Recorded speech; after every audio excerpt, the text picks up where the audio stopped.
Fits సంబంధించిన రోజు అండి. అంటే గర్భవతులకి ఫిట్స్ వస్తాయి కదండి, ప్రియక్లాంక్షి అంటారు కదా.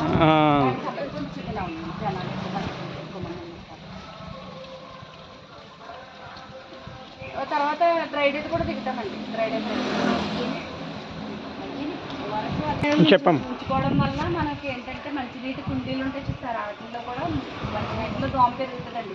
ఆ దోమే డెంగ్యూ దోమ అనమాట.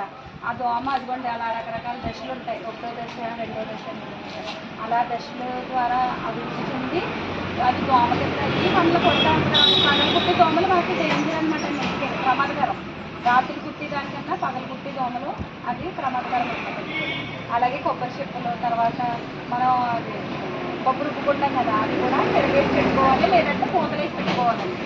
ఖచ్చితంగా టైర్లు కానీ అవి ఉండకూడదు. రక్త పరీక్ష చేయించుకుంటే కనుక మనకి అందులో మలేరియా లేకపోతే డెంగ్యూ ఇది అనేది తెలుస్తుంది.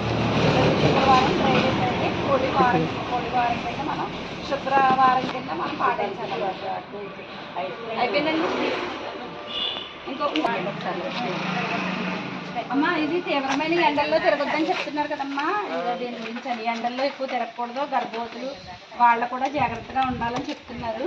తర్వాత ఏంటంటే మధ్యాహ్నం 12 గంటల నుంచి 3 గంటల వరకు ఎండలో బయట రాకూడదంటే చెప్పులు లేకుండా తిరగకూడదు, చెప్పులు లేకుండా వచ్చారు. అది అలాగే ఓఆర్ఎస్ కూడా మనం